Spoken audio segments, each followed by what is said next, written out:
No Eu Podcast de hoje, vamos trazer um engenheiro ambiental especialista em saneamento básico. É uma área que todos nós queremos falar muito, né, sobre saneamento e a qualidade da água que tomamos. É engenheiro, é especialista em saneamento, é empresário, um cara que se vira e desde cedo. E natural, pelo que eu sei, de Taquari. Vamos saber disso, se é mesmo ou não, o Márcio Amaral. Márcio, obrigado por ter vindo aqui no Eu Podcast. Eu que agradeço, Joel, pela oportunidade de estar aqui. Já assisto, né, teu podcast e não imaginava um convite para participar direto nele. Então, estou bem feliz aí e agradeço a oportunidade. Tu é natural de Taquari, eu te conheço a vida toda. Taquari, sei que tu participa, inclusive dizendo, sou de Taquari ouvindo. Nasceu ali, não? Sou nativo de Itaquari. Eu nasci em Itaquari, né, isso lá nos inícios dos anos 70, precisamente em 1974, né? Eu nasci no hospital, mas o pai e a mãe moravam na rodovia Aleixo Rocha, né? No bairro Léo Alvim Faller.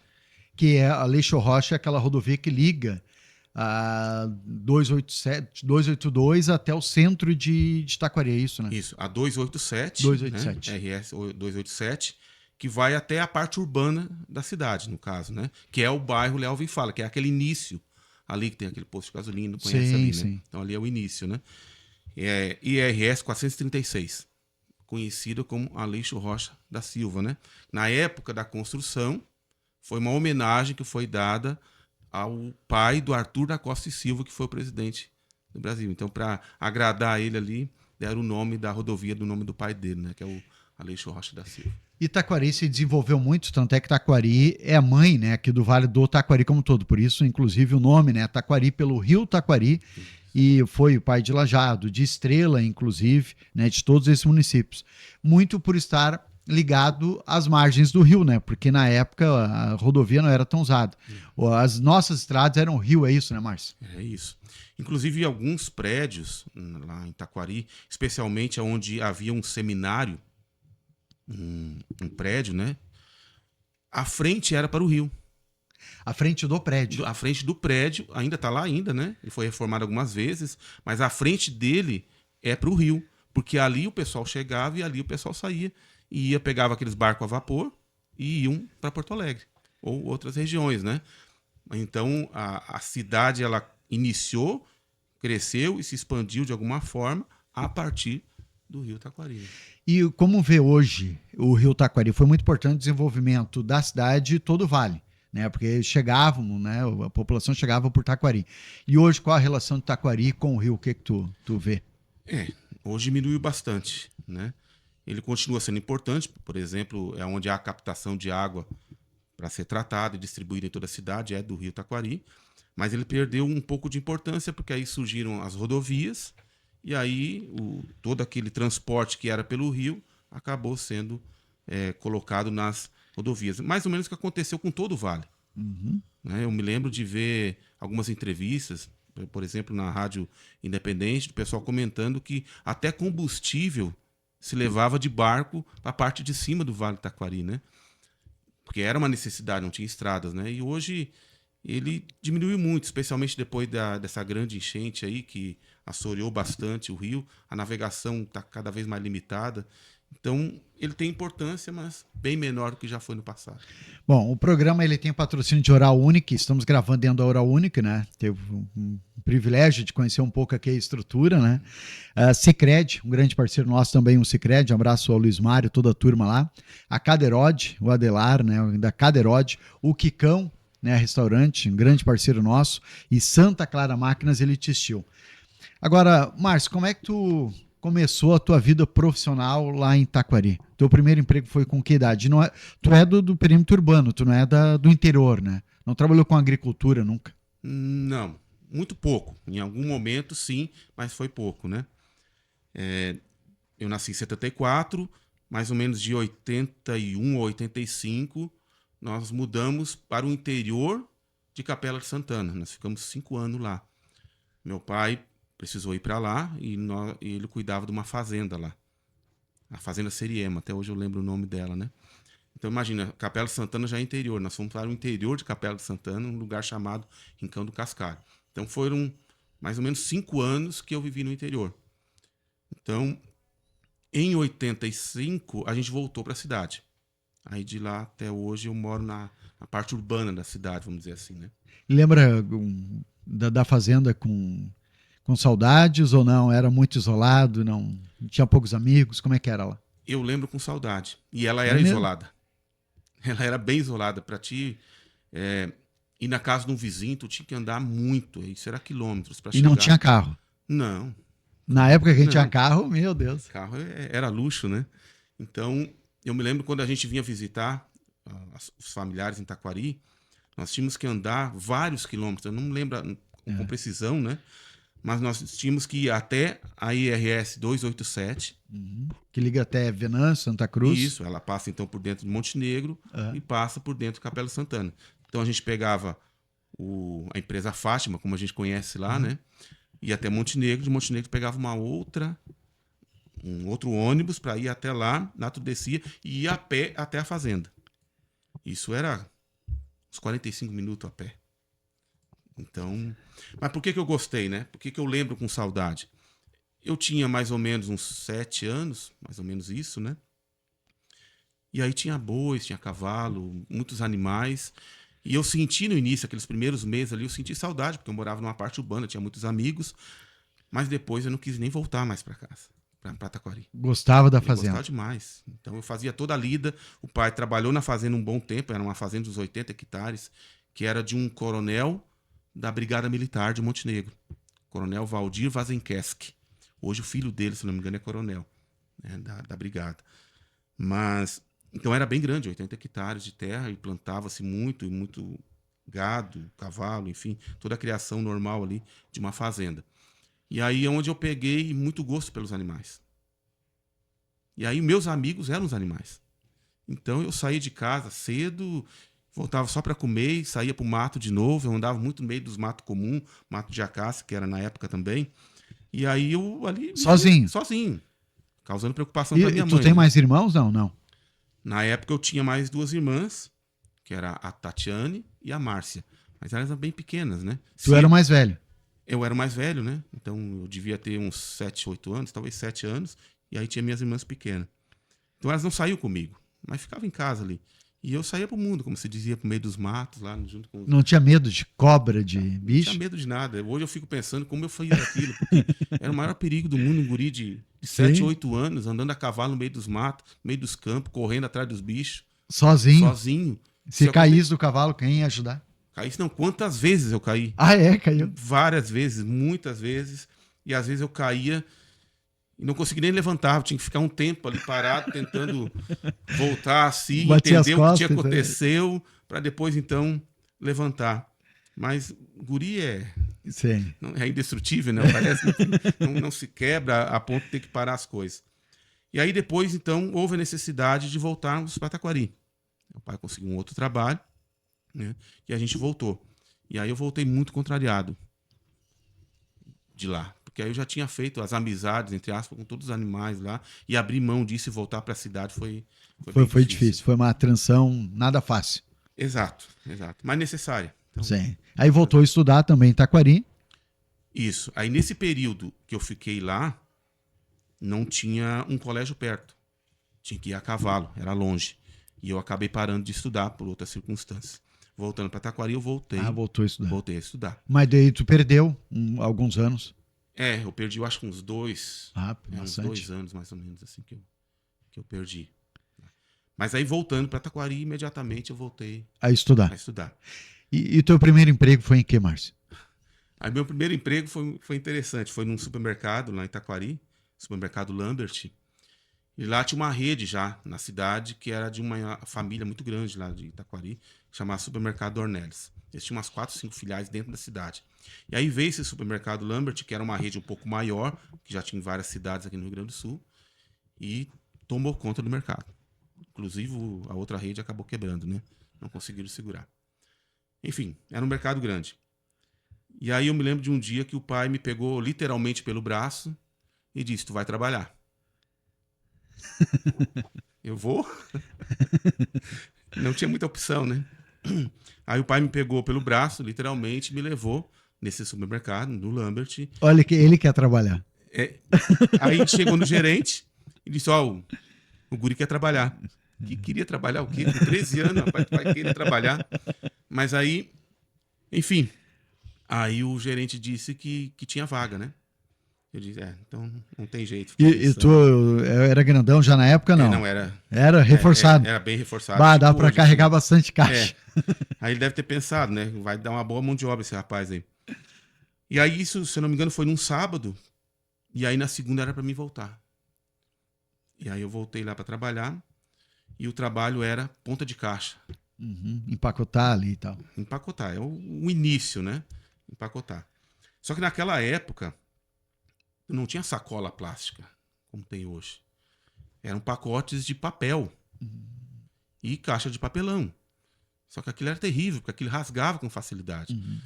Então tu tinha que colocar as coisas dentro e tinha uma ordem que era bem clara. Tu tem que levar no carro das pessoas.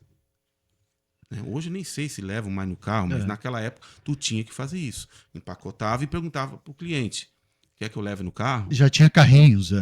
Ou não, hoje a maioria usa carrinho, né? Coloca no carrinho e leva até o carro. A gente até tinha, mas tu tinha o dever Tu que levava. de levar. Tá? E aí eu me lembro que na época as cidades vizinhas ali, tipo Tabaí, Interior de Triunfo, General Câmara, né? O pessoal ia muito lá fazer compra. Ia de ônibus. Só que a rodoviária ficava uns 300 metros do mercado. E aí... Passava o dia, fazia a trilha. Levar, botava no carrinho de 2 rodas, aquelas de rodas de borracha, e tu tinha que levar pro cliente. Botava tudo e ia pra rodoviária 3, 4, 5 vezes por dia. Final do início de mês, especialmente, tu passava só na estrada. Então, fico imaginando como é hoje, né? Mas naquela época era bem, bem difícil. Aí depois eu passei... antes disso, né? Uma coisa que me chamou a atenção, até hoje eu fico lembrando disso, né? Às vezes, então, eu ficava empacotando as coisas ali e às vezes terminava o serviço. Tipo, não tinha mais cliente ali, né? Mas o meu trabalho era aquele ali, então eu vou ficar esperando, né? E aí eu contei isso pro pai em casa. E aí ele disse, não espera terminar o serviço. Terminou o serviço, fala com o gerente, que era o Pedro Eli Jacó, mais conhecido hoje como Pedro Parbon. Foi vereador e é bem ativo na comunidade até hoje, lá em Taquari, mas a origem dele é de Bom Retiro. Terminou o trabalho, tu pergunta para ele se tem outra coisa para fazer. Não fica parado. E eu queria era ficar, né? Porque eu tinha 13 anos, né? Mas, louco para ficar parado. O pai disse, não fica. E sempre tinha serviço, porque aí eu perguntava, ele sempre arrumava o serviço, né? Mas depois a gente vai pegando o jeito e tu vai vendo o trabalho. Sim. Então tu não precisa ficar toda hora em cima do gerente. Mas é um aprendizado interessante, né? Justamente. Eu acho que se pra hoje vida, tivesse isso, né? Os pais dão essa orientação. Isso. E um outro ponto também que foi nessa época que o pai me falou, que me chama a atenção até hoje. Ele disse, não anda com as mãos no bolso. Quem anda com as mãos nos bolsos é vagabundo. Não pode andar com as mãos no bolso. Não pode andar, faz qualquer coisa, mas não anda com as mãos nos bolsos. E aí, sabe que depois eu já era casado e às vezes no trabalho eu colocava a mão no bolso e ficava pensando assim. Lembrava o teu pai. Lembrava daquilo. Claro que não tinha nada a ver, mas naquela época isso era importante. Porque tu estava demonstrando interesse, tu estava trabalhando, tu estava perguntando se tinha mais trabalho e não andava com a mão no bolso. E o emprego também era mais difícil do que é hoje, né? Bem mais difícil. A gente conhece várias pessoas que saíram do Vale do Taquari e foram, por exemplo, para Caxias, Farroupilha, né, na metal mecânico muito forte lá, para procurar emprego, que aqui não tinha. Hoje é o contrário, né? Hoje falta mão de obra aqui no Vale do Taquari. Então, na época que nós começamos, a gente é da mesma geração, tu conseguir um emprego era uma grande coisa, né? E tu tinha que te apegar naquilo ali, justamente por esse motivo. Tu não tinha alternativas. Tanto é que eu fiquei 5 anos trabalhando nesse mercado. Sempre como empacotador ou passou outras áreas? Não, aí, logo depois, eu passei para ser repositor, né? Ali colocando as coisas na prateleira. E depois eu ganhei a oportunidade para trabalhar no açougue. E isso foi muito bom, um aprendizado. Aprendizado até hoje, né? Até hoje eu conheço todo tipo de carne, corto qualquer tipo de carne, faço qualquer coisa nesse sentido, né? E o que me chama a atenção também é que naquela época, como esse era o maior mercado da cidade, então o movimento era uma coisa extraordinária. Tá? Eu e o meu colega, o Paulo Sérgio, somos amigos até hoje, nós começávamos a trabalhar às 4h30 da manhã. 4h30. 4h30 da manhã, para chegar às 8 horas com a carne toda picada e os balcões abastecidos. Porque se tu não pegasse cedo assim, tu não vencia o movimento. Parecia que era o único mercado da cidade. Bom, grande realmente era aquele. Mas parece que todo o Taquari tinha que ir naquele supermercado. E tu estudava em que período daí? À noite. À noite? À noite. Mas dormia pouco, então? Mas era o jeito, né? Tinha que trabalhar. Eu comecei a trabalhar cedo porque eu precisava ajudar em casa. Minha família sempre foi uma família muito simples, com recursos limitados. Então, o pai, ó, o guri quer trabalhar, Sim. né? Porque ele precisa ajudar em casa. Isso aí. Assim, né? E o teu salário tu pegava pra ti ou dava em casa? Como Eu é que dava pro pai. todo ele não? Praticamente todo. Na época a gente recebia por cheque, né? Eles faziam cheque e te davam um pagamento. Às vezes tu conseguia trocar no próprio caixa, às vezes não. Então eu entregava o cheque para ele e tipo assim, faz o que tem que fazer, o que sobrar, me dá. Se tu quiser me dar, Se tu me dá. quiser me dar, tudo bem. Entendeu? Era assim que funcionava, né? E aí eu me lembro que, não sei se foi o segundo ou terceiro pagamento, eu fiz 2 aquisições muito importantes para mim, um rapaz de 13 anos, né? Tinha um... Comprou um videogame. Isso foi depois. Mas tinha um senhor lá em Taquari que ele trazia umas muambas do Paraguai, que era um pouco mais acessível, né? Aí eu comprei um rádio toca-fita. Boa. Um rádio toca-fita e uma calça. Que na época a gente chamava de calça Westop. Então eu estava muito feliz porque agora eu consegui adquirir 2 coisas importantes. Porque na época o que a gurizada queria era um rádio toca-fita. E eu com 13 anos já estava tendo tinha o teu rádio toca-fita. um rádio toca-fita, com um deck só. Trabalhava com né? vontade. E uma calça jeans, né?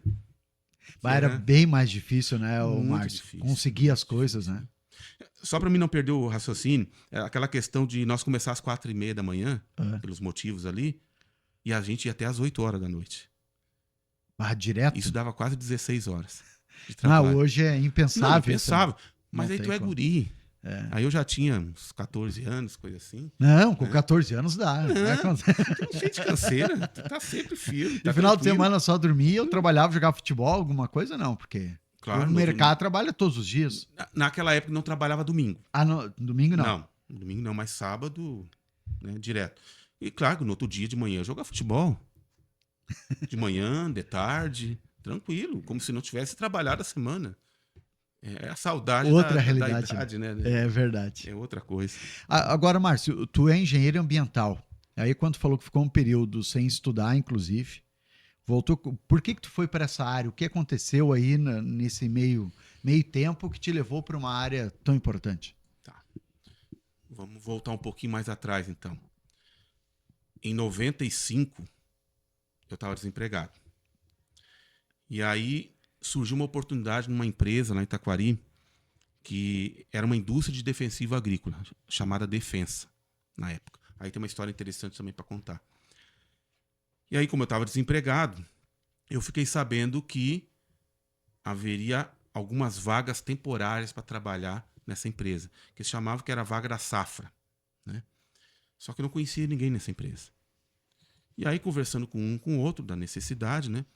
Até porque eu estava namorando, eu precisava construir uma casa e queria casar, né?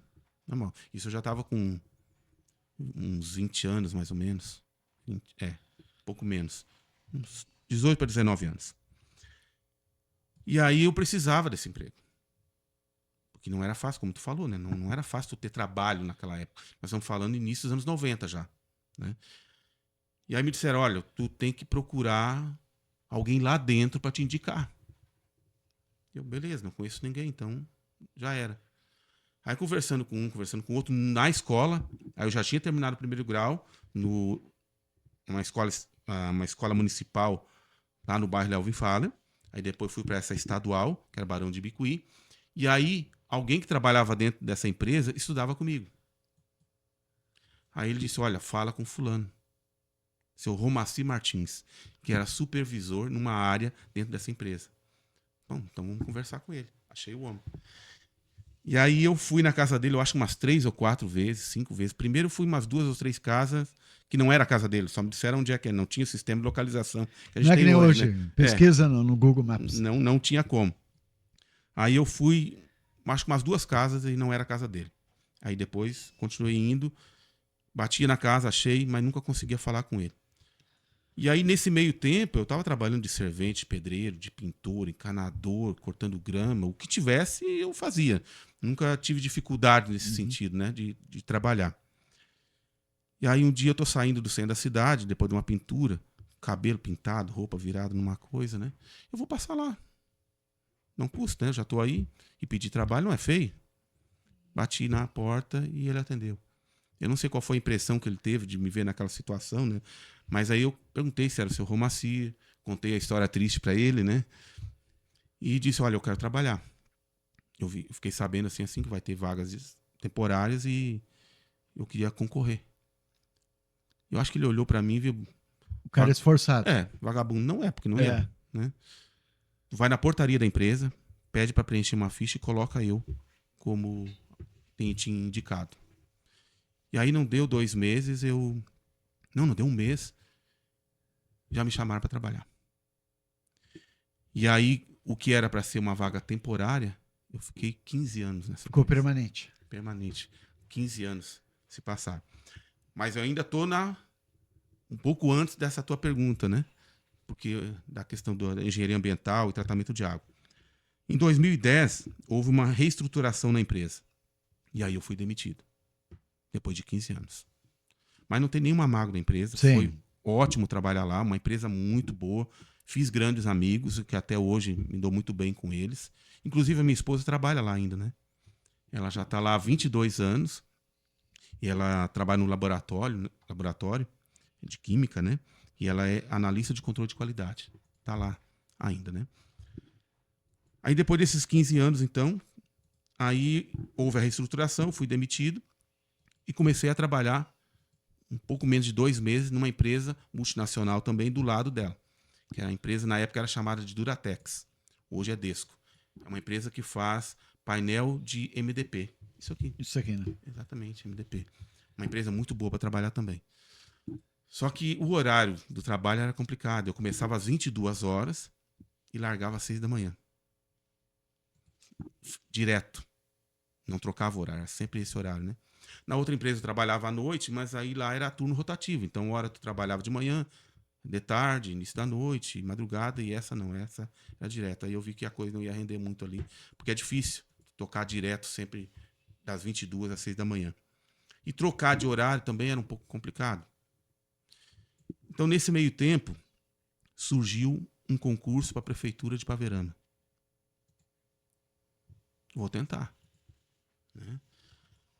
Só que não dava tempo de estudar. Eu passava o dia dormindo, o sono Cansado, não rende, cansado. Tentando recuperar o sono. Tentando recuperar sono, e aí tu vai pegar a apostila, vai estudar. É o que eu devia ter feito. Uhum. Mas eu confesso que eu não fiz. Não tinha condições de estudar para um concurso público. E aí, enfim, chegou o dia. E aí eu me lembro que eu tive que ir lá em Paverama para me inscrever. Hoje tu faz tudo pela internet, né? Uhum. Tu tinha que ir presencialmente, se inscrever e tal. E aí eu fiz o concurso, que foi numa escola estadual lá no centro de Paverama. E, para minha surpresa, passei em segundo lugar do concurso. Se não me engano, foi 0,5 a menos. E que área que era? Era agente administrativo. E aí, voltei na empresa e tchau, né? Não, trabalhar de noite, não. Vamos trabalhar no horário de gente trabalhar, né? Que era de segunda a sexta na prefeitura. Aí, depois de um tempo na prefeitura, como lá em Paverama, a Corsan, na época, né? Agora a Corsan, a Egea, cuida da água apenas do centro da cidade. E todo o interior de Paverama é mantido pelo DEMAP, que é um departamento de água de Paverama. Como os muitos municípios aqui da região que têm as associações, né, de água, né? Isso, no caso lá é um departamento. Uhum. Então a prefeitura tem 16 poços, né? E aí surgiu a necessidade de um técnico responsável pelo tratamento e controle de qualidade. Ah, aí que entra. E aí então eu estava dentro da prefeitura. E aí então eu fui transferido, por assim dizer, para ser o responsável técnico pelo tratamento e o controle de qualidade de todos esses 16 poços do interior de Paverama.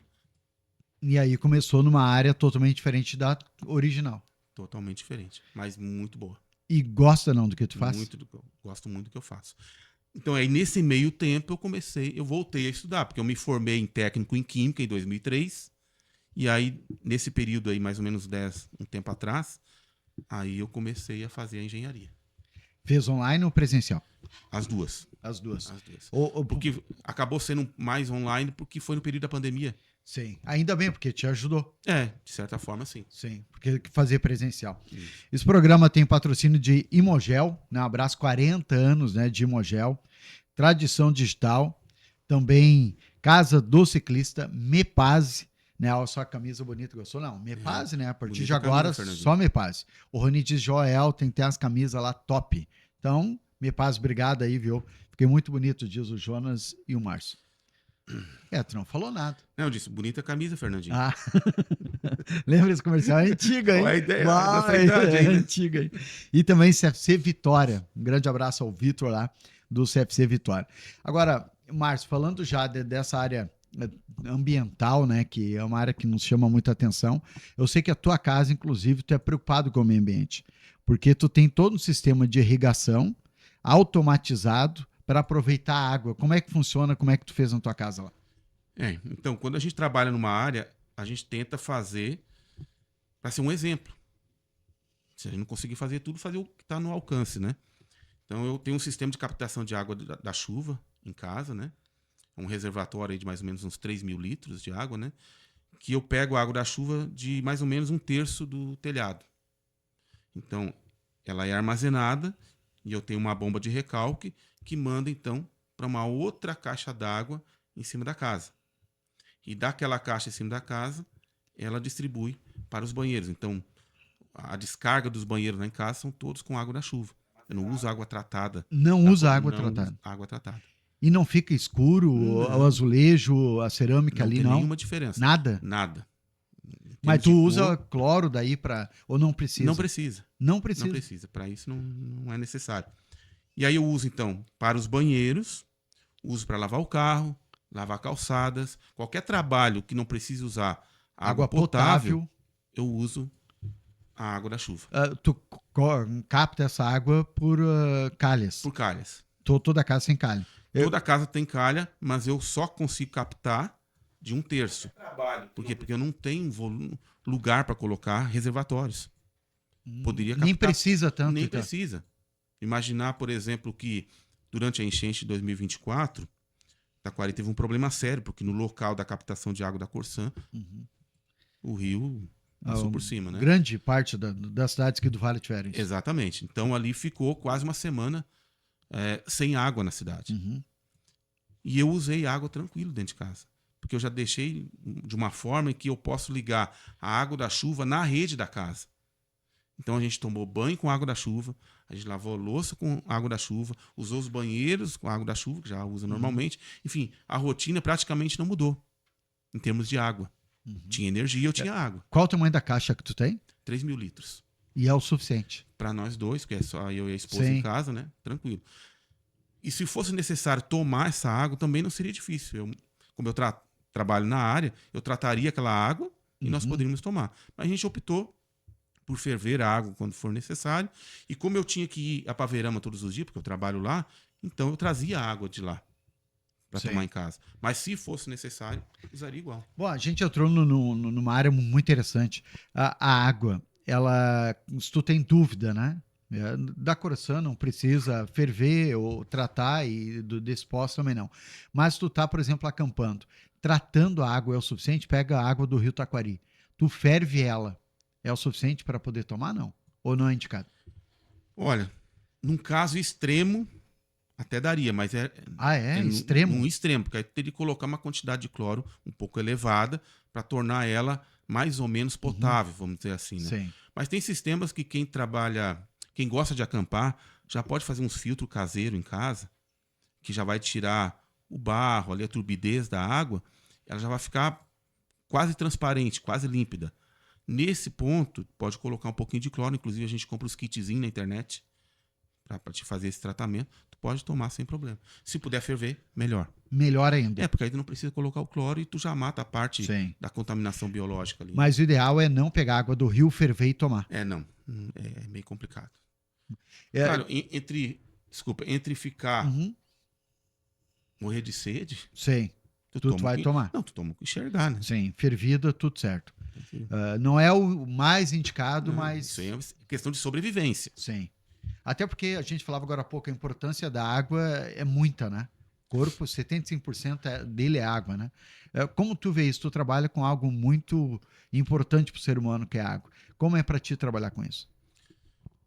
Não, eu gosto muito do trabalho que eu faço, mas é um trabalho de muita responsabilidade, porque tu tem que cuidar da qualidade, do tratamento e da qualidade de algo que é essencial para a vida.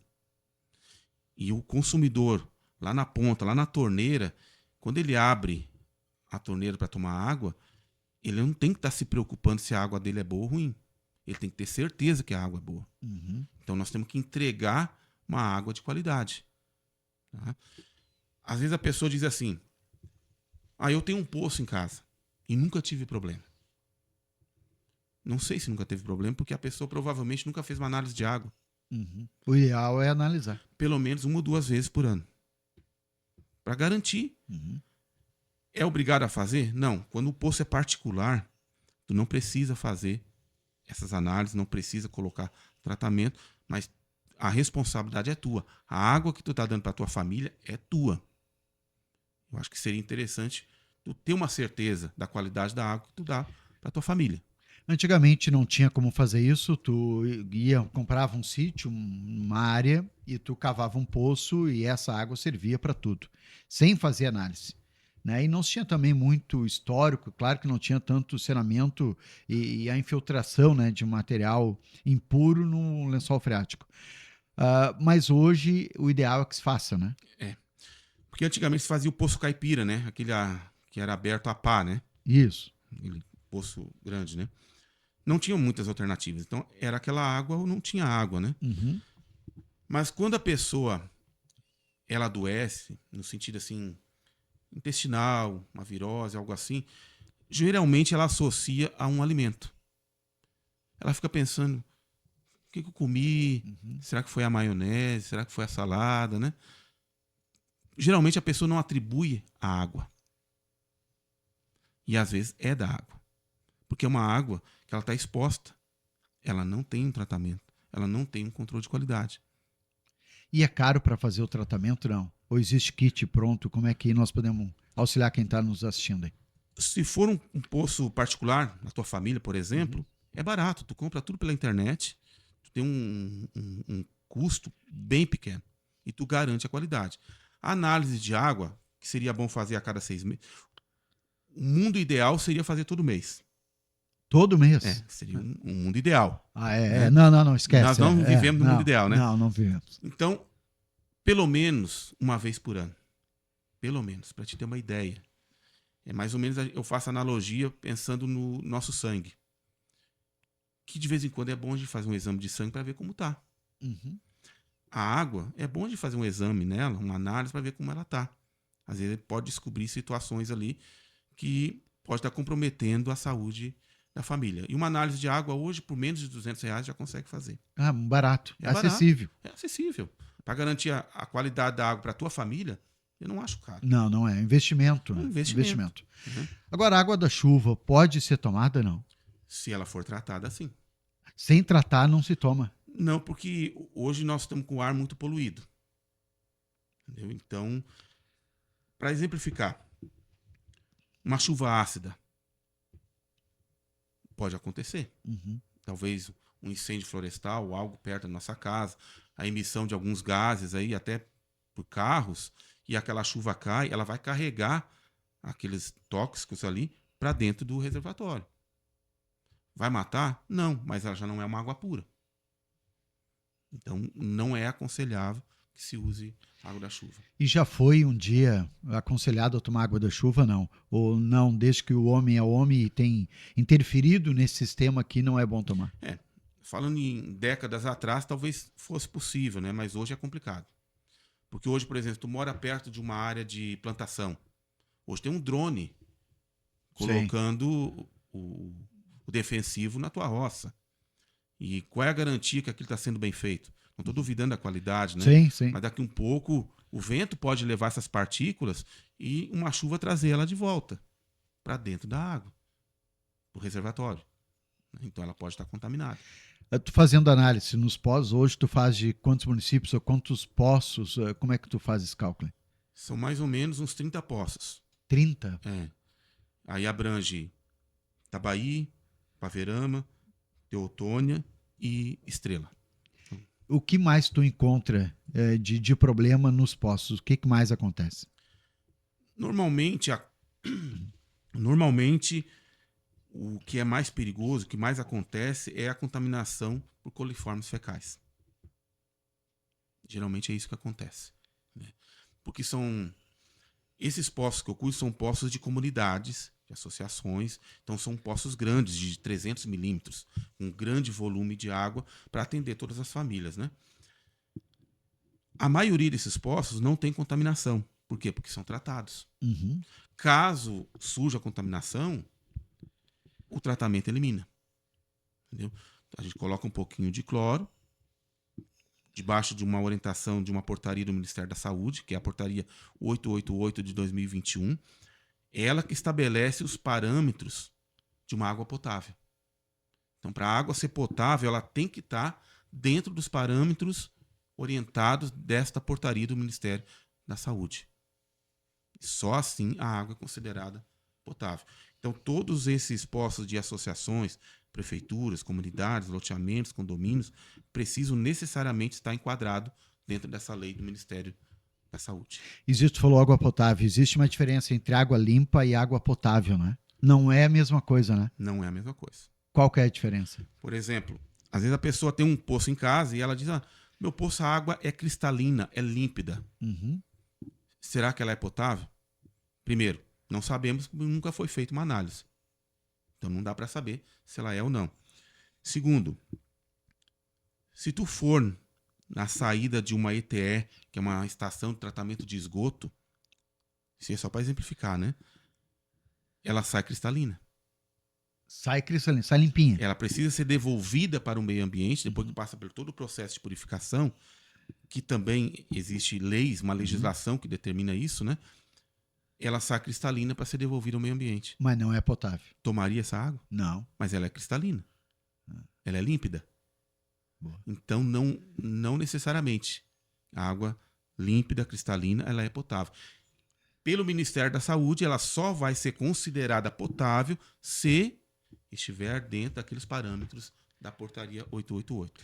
Hoje a tecnologia que nós temos para deixar uma água, né, que é limpa, mas não é potável, em ela potável, é o cloro, não? Ou existe outros medicamentos, outras maneiras de fazer isso? Existem outras, mas uma das mais eficientes e baratas é o hipoclorito de sódio, que a gente chama popularmente de cloro. Ele é um produto barato, eficiente, muito eficiente. O que ele faz na água para deixar ela potável? Ele, pela composição química, né, do hipoclorito de sódio, ela elimina completamente qualquer contaminação biológica da água. Vírus, bactérias, protozoários, limpa completamente. É uma garantia.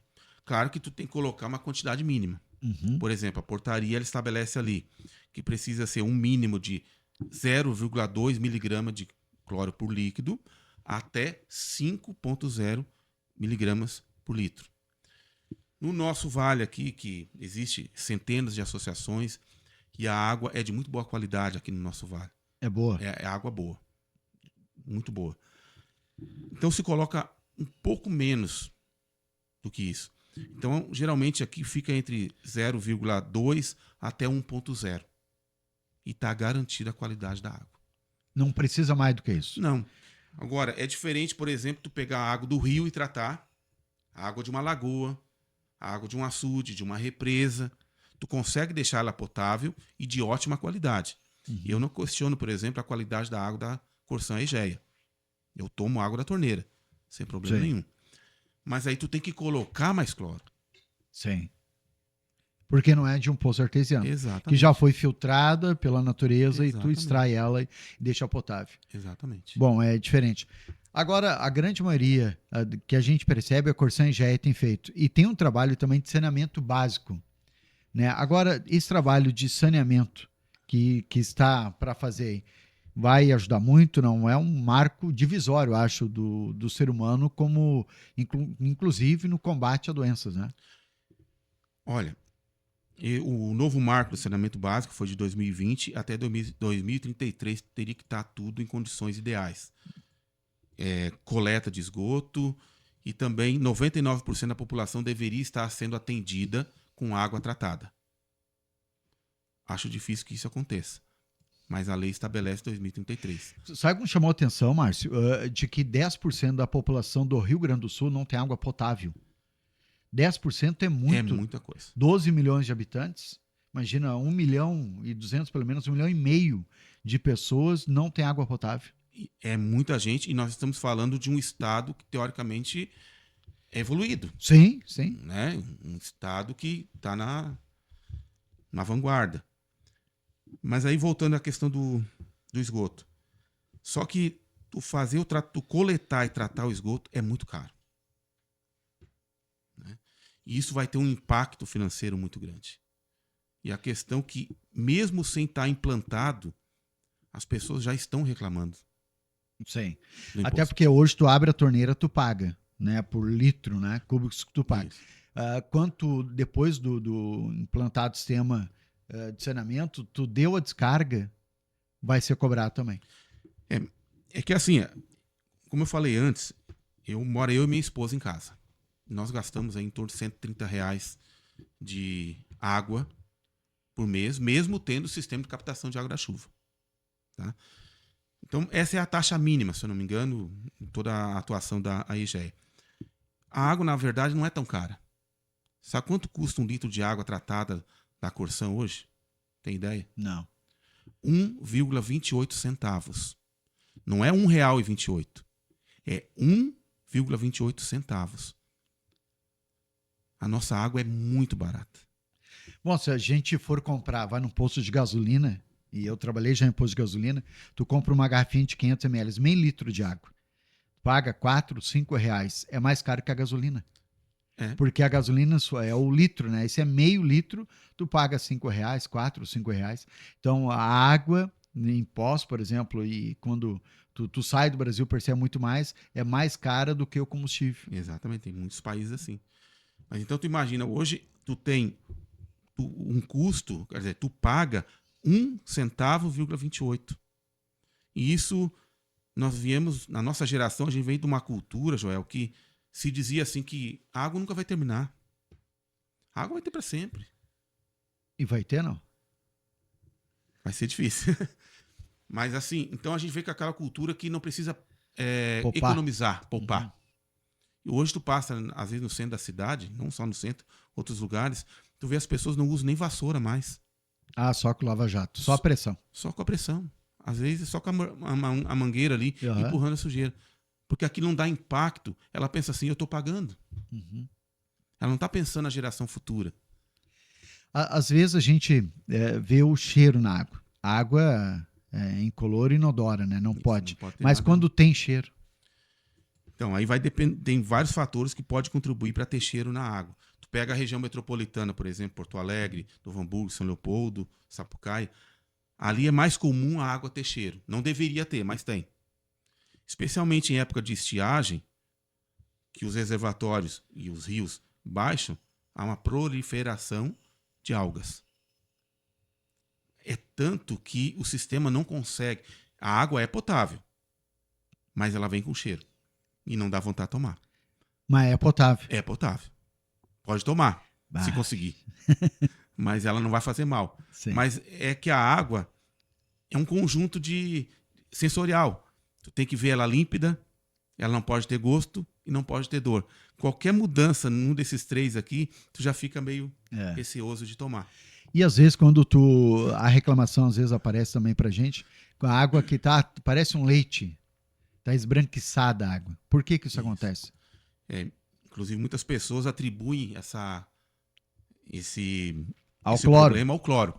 Isso tem cloro demais a minha água. Hoje eles derramaram o cloro dentro da água. Isso. Né? Mas na verdade, o produto químico, o cloro e hipoclorito de sódio, ele não deixa a água branca. Então, o que é lá então? Boa essa aí. Não deixa. Antes de te dar a resposta, pensa assim, nas piscinas, olha a quantidade de cloro que é colocado. E fica branca? Não. Então, já é um indicativo que o cloro não deixa a água branca. Mas, realmente, às vezes a gente abre a torneira e a água está bem branca. Aquilo ali, dito de forma simples, é ar dissolvido. Às vezes, quando falta água, a gente abre a torneira. Chega a dar um vácuo, né? Sim. Puxando o ar para dentro. Depois tu fecha a torneira e espera chegar a água. Às vezes faz uma manutenção, em algum momento, entra água dentro da rede. E agora aquele ar, ele fica andando sob pressão toda aquela rede. Então cria microbolhas. E ele se dissolve na água. Quando tu abre a torneira, desce aquela água branca, esbranquiçada. Aí tu deixa no copo, ela aos poucos, né, de baixo para cima, ela vai Em voltando. 10 segundos, a água tem que estar cristalina. De baixo para cima, que nem uma água mineral. Um instantinho aquilo sobe. As microbolhas vão embora e a água fica cristalina. Se passar, vamos imaginar, assim, numa pior das hipóteses, levou 1 minuto para a água ficar branca, não toma essa água e avisa a vigilância sanitária. Porque aí tem problema. Não é o cloro, mas deve ter um outro problema. Uma outra coisa. Uma outra coisa.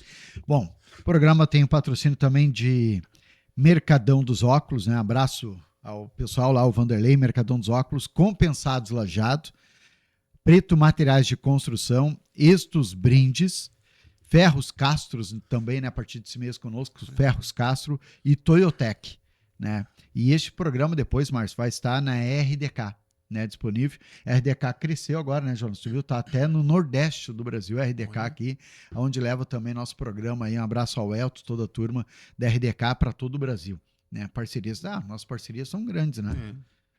Não esperava menos. Que isso, né? Nós pequenos, mas parcerias são grandes. Com certeza.